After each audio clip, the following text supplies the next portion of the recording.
करेण वीणा परिवादयन्ति तथा दपन्तीम् अग्रेण मालाम् मरालकृष्टां सनसन्निष्टां सरस्वतीतां शिरसां नमामि। सर्वप्रथम मैं अपने मनोवैज्ञानिक के सहायक डॉक्टर मीनाक्षी रावत जी को नमन करता हूँ। आज आपने दिनेश जी की बहुत सुंदर व्यक्तित्व के बारे में आपने जाना। अब आपसे मैं कुछ प्रश्न पूछना चाहता हूँ, अगर इस प्रश्न का उत्तर आप जानते हैं तो आप बताइए। मेरा पहला प्रश्न यह है कि क्या व्यक्तित्व के द्वारा व्यक्ति का पूरा व्यवहार जाना जा सकता है? जी महोदय, व्यक्तित्व के द्वारा व्यक्ति का पूरा व्यवहार जाना जा सकता है। कोई अन्य? हाँ जी, अभिषेक जी। जी लगभग पूरा तो नहीं कह सकता हूँ, लेकिन लगभग जान सकते हैं। जैसे कि मैम ने बताया कि हमारा अलग अलग जगह अलग अलग व्यवहार होता है, तो पूरा तो आदमी स्वयं ही जानते हैं कि मैं क्या हूँ, लेकिन थोड़ा बहुत जो है अंदाजा हम लगा सकते हैं उसकी क्रियाओं से, उसके व्यवहार से। जी बहुत सुंदर। हाँ जी, बालकृष्ण जी, क्या आप बता सकते हैं? जी पूरा तो नहीं, पर लगा सकते हैं। मतलब उसका जो हाव भाव जो उसके होंगे उससे हम अंदाजा लगा सकते हैं। बहुत सुंदर, बहुत सुंदर। अन्य अगर कोई देना चाहता है तो कोई बता सकता है? चलो ठीक है, आगे हम दूसरा प्रश्न है हमारा कि व्यक्ति के अंदर क्रोध अलग अलग क्यों होता है?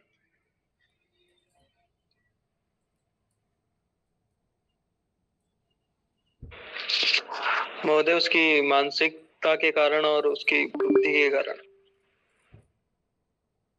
क्योंकि व्यक्ति भिन्न भिन्न होते हैं, अलग जी आप लेते। जी, उस व्यक्ति की अलग अलग समस्याएं हो सकती हैं, जिस कारण अलग अलग व्यक्ति में अलग अलग प्रकार का क्रोध आता है। जी जी बहुत सुंदर। तो आपने शारीरिक क्षमता के अनुसार भी हम कभी कभी देखते हैं, कोई जैसे कमजोर व्यक्ति होता है तो उसको गुस्सा ज्यादा आता है, कोई। जी जी बहुत सुंदर, बहुत सुंदर। चलो आप इससे आगे अध्ययन करेंगे तो आशा करता हूँ कि आप अच्छे से सुनेंगे और मैं आपको समझाने का पूरा प्रयास करूंगा।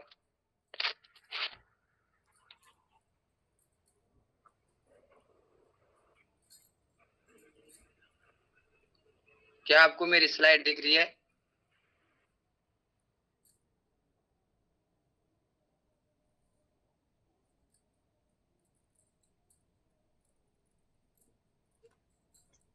नहीं महोदय, अभी आपका व्हाट्सएप दिखाई दे रहा है।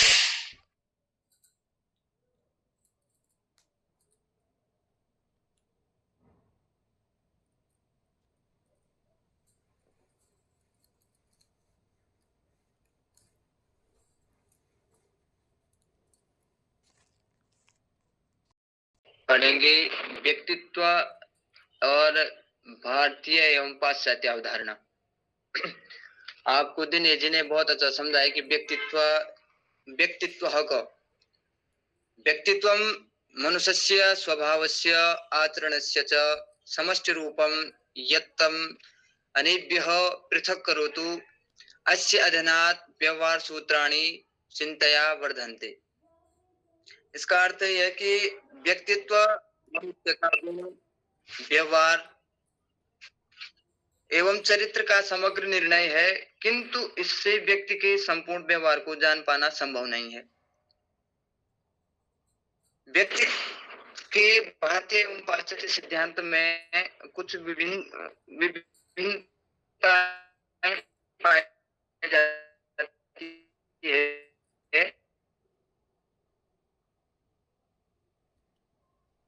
हम व्यक्तित्व की भारतीय एवं पाश्चात्य भाषा को समझेंगे कि जो व्यक्तित्व होता है वो मनुष्य की स्वभाव से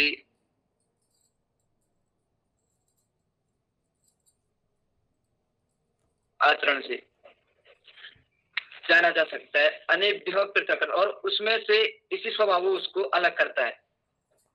इसके अध्ययन से व्यवहार में वृद्धि होती है। आगे जानेंगे हम व्यक्तित्वस्य परिभाषा कि व्यक्ति स्वभावस्य समष्टि रूपम यत् वर्तते अधिकृत्य तस्य चिन्हानि रीतयो अभिरुचि च दृश्यते। व्यक्तित्व से व्यक्ति के अंदर उसके कुछ चिन्ह, उसकी रीति, उसकी अभिरुचि, कि उसकी किस प्रकार की रुचि है, वो किस प्रकार उसका उठना बैठना रीति, मतलब वो किस प्रकार का व्यवहार कर रहा है, वो प्रदर्शित होता है। आगे हम व्यक्तित्व के घटक जानेंगे कि व्यक्तित्व के घटक यहाँ पे देही गुण, मानसिक गुण, भावनात्मक गुण, सामाजिक गुण और नैतिक गुण। कि व्यक्तित्व देह गुण से ये तात्पर्य है कि उसका रंग, रूप इत्यादि, कि कोई काला है, कोई गोरा है, किसी के मुंह में धब्बे हैं, अनेक प्रकार के।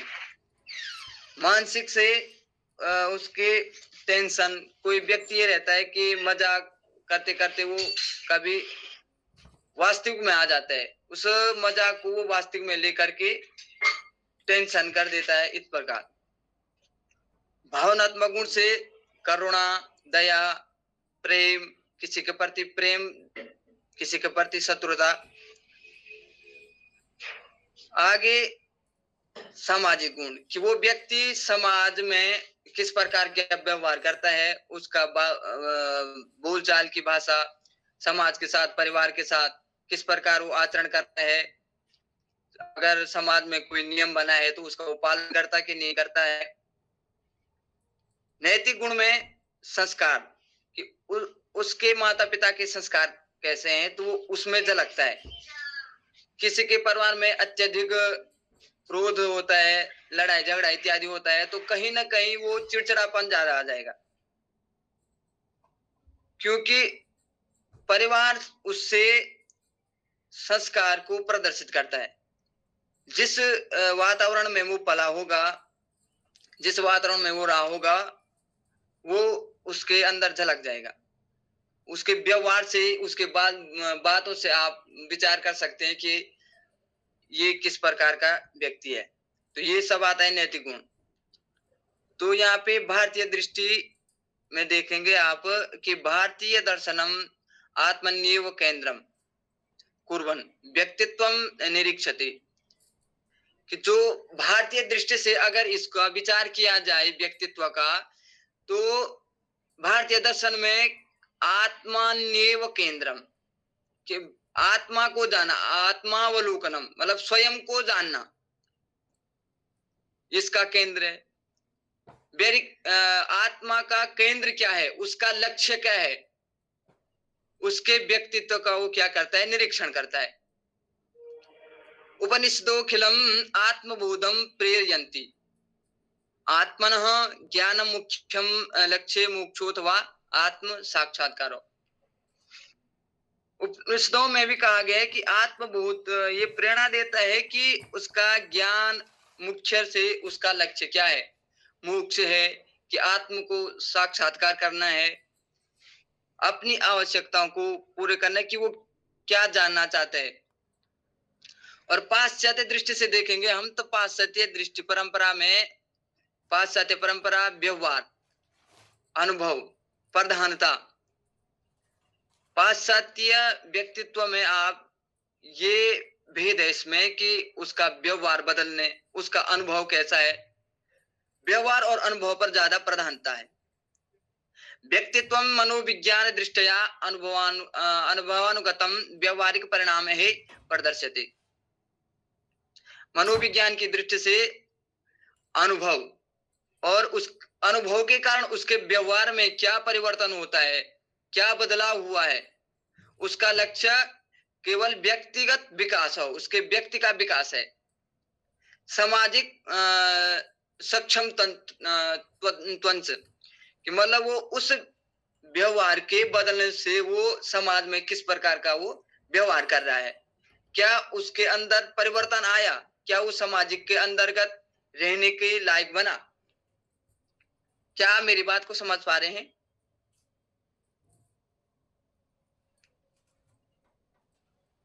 जी जी जी महोदय।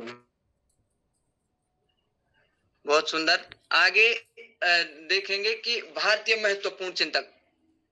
तो भारतीय व्यक्तित्व के अनुसार व्यक्तित्व के जो भारतीय महत्वपूर्ण चिंतक हैं, इनमें से सर्वप्रथम आता है स्वामी विवेकानंद जी। स्वामी विवेकानंद जी का कहना है कि आत्मबलस्य प्रभाव, कि आत्मबल, कि वो स्वयं से उसके अंदर कितना ज्ञान है, वो उस आत्मा के बल के द्वारा वो कितना अपने को मजबूत कर सकता है, उस बुद्धि का कितना विकास कर सकता है, अपने को वो किस प्रकार किसी लक्ष्य के प्रति कितना केंद्रित कर सकता है। यहाँ पे श्री अरविंद जी थे कि चेतन विकास हो, अपने चेतना को कितना वो जागृत कर सकता है। महात्मा का तात्पर्य वो संस्कार, व्यवहार और योग शास्त्र जो होते चित्त शुद्धि, आत्म नियमन। योग शास्त्रों का मानना है कि आपने देखा होगा, आपने पढ़ा होगा कि पतंजलि ने महाभाष्य में लिखा है योग सत चित्त वृत्ति निरोध। जो योग के द्वारा वो अपने चित्त को कैसे एकाग्र कर सकता है, जिससे उसके मन को शांति मिल सकती है। तो इसमें योग शास्त्र का भी बहुत ध्यान दिया गया व्यक्तित्व पर। और पाश्चात्य के जो प्रमुख मनोवैज्ञानिक थे, इसमें पहले सिगमंड फ्राइड होगी, कार्ल जुंग होगी, अल्फ्रेड होगी, अब्राहम मस्लो होगी। तो यहाँ पे सिगमंड जो फ्राइड है कि वो मनोविश्लेषण, कि सिगमंड फ्राइड ने व्यक्तित्व को मनोविश्लेषण रूप बताया कि व्यक्तित्व व्यवहार के तरीकों, रूप, रुचियों का संगठन है। पाश्चात्य मनोवैज्ञानिकों के अनुसार व्यक्तित्व का वर्गीकरण इस प्रकार है कि यहाँ पे इसी के अंतर्गत हिपोक्रेट्स के अनुसार ही हो गया कि व्यक्तित्व मनुष्य के शरीर के पाए जाने वाले गुणों का आधार होता है। इसमें इन्होंने 3 प्रकार का वर्ग किया, कफ पित्त, पीला पित्त और काला पित्त, कि मनुष्य के अंदर 3 प्रकार के पित्त पाए जाते हैं। तो जो कफ है, जिसके अंदर कफ होगा तो वो आलसी होगा, किसी भी कार्य को करने के लिए अत्यधिक आलस करेगा। दूसरा पीला पित्त, जिसके अंदर पीला पित्त की मात्रा होगी, वो क्रोधित, छोटी छोटी बातों को लेकर अत्यधिक क्रोध कर सकता है। काला पित्त के अंतर्गत वो उदासीन, निराशा, वो व्यक्ति किसी भी कार्य को करने के बाद मतलब उसके अंदर एक संतोष नहीं रहेगा, उदास रहेगा, निराशा आएगी।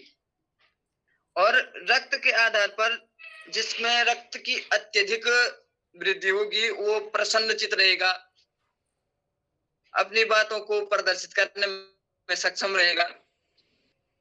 और काल युग के अनुसार व्यक्तित्व 3 प्रकार के यहाँ पे इन्होंने वर्गीकरण किया। पहला इसमें अंतर्मुखी, दूसरा बहिर्मुखी और तीसरा उभयमुखी। अंतर्मुखी में जो व्यक्तित्व होगा, व्यक्ति होगा, वो सदा सुखी रहेगा, लेकिन अपने बातों को बोलने के लिए अत्यधिक संकोच करेगा। और जो बहिर्मुखी होगा, वो पेट में उसकी बात नहीं बचती, वो मन अपनी बातों को एकाग्र नहीं कर सकता। अगर किसी आपने उसको अपनी बात बता दी कोई, तो वो भाव में उस बात को बोल देगा। और जो उभयमुखी होता है, वो दोनों प्रकार का होगा, बात को रखेगा भी और अपने व्यवहार से उसको बोल भी सकता है। तो इसमें जो पाश्चात्य के जो मनोवैज्ञानिक थे, उन्होंने इस प्रकार से व्यवहार पर उन्होंने व्यक्तित्व के सिद्धांत दिए। अब्राहम मस्लो के अनुसार यहाँ पे मुख्य उनका ये था है कि शारीरिक आवश्यकता, शरीर से ज्यादा अत्यधिकता, कि न सोच यंती न कांक्षा थी, न सोचना और न कांक्षा भी रखना। उन्होंने अपने अनुसार व्यक्ति को प्रमुख यही रखा कि अपने शरीर संबंधित स्वयं से। आगे आप देखेंगे कि उन्होंने आगे इसके बाद आएगा कि तुलनात्मक अवलोकनम,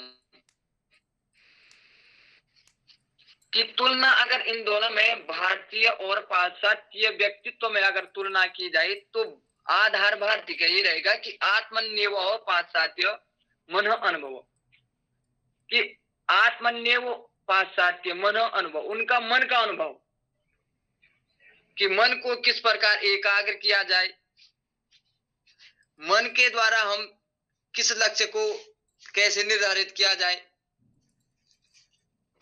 और लक्ष्य भारतीय के लिए आत्मबोध मोक्ष पाश्चात्य, इसका लक्ष्य यही था कि आत्मबोध, स्वयं को जानना।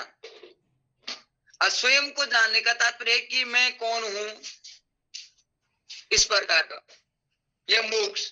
अब किसी चीज को उसको चाहना ही नहीं रही। पाश्चात्य व्यक्तित्व कौशल प्राप्ति, और पाश्चात्य में व्यक्ति का विकास कौशल प्राप्ति, कि उसके पास कितना अनुभव है, कितना वो अपने ज्ञान के द्वारा वो परिवर्तित हुआ। अगर इन दोनों की दृष्टि भारतीय में कि अंतर्मुखी पाश्चात्य और बहिर्मुखी पाश्चात्य, ये आपने जो कि दिनेश जी ने आपको अंतर्मुखी और बहिर्मुखी के बारे में अच्छे से समझाया। अब यहाँ पे आ गया था शिक्षक की भूमिका, कि अध्यापक न केवलम ज्ञानदात्री परंच व्यक्तित्व निर्माता। अध्यापक केवल ज्ञानदाता नहीं होता है, ज्ञान के साथ वो व्यक्तित्व का निर्माता भी होता है, व्यक्तित्व का निर्माण करता है। शिक्षक के द्वारा हमारे अंदर, व्यक्ति के अंदर शिष्टाचार, आत्मविश्वास, तार्किक चिंतन, दृष्टांत शिक्षण, अनुकरण शिक्षा, ये सब आता है। अनुकरण शिक्षा तो आवश्यक, और अनुकरण के द्वारा, नकल के द्वारा, आज्ञा के द्वारा वो व्यक्तित्व का निर्माण करता है। निष्कर्ष ये निकला कि जो भारतीय दृष्टि है कि आत्मबोधे केंद्रिता और पाश्चात्य दृष्टि व्यवहारिक विकास केंद्रिता। जो भारतीय दृष्टि व्यक्तित्व में केवल आत्म के बोध को लेकर के लक्षित था, कि व्यक्ति को अपना आत्मा, अपने लक्ष्य को किस प्रकार उसको केंद्रित किया जाए, कि वो जान पाए कि मैंने ये काम करना है। और पाश्चात्य दृष्टि का ये था कि जो उसने सीखा है उस ज्ञान को कैसे व्यवहारिक बनाया जाए, उसको वृद्धि कैसे किया जाए। दोनों का समन्वय ये था कि व्यक्ति के संपूर्ण विकास से था, शिष्य समग्र व्यक्तित्व विकास, दोनों का व्यक्तित्व के विकास से ही संबंधित था। लेकिन दोनों के विचार और समझने का जो तात्पर्य था वो अलग अलग था। तो क्या आप मेरे इस प्रकरण को समझ पाए हैं? क्या आपका कोई प्रश्न है?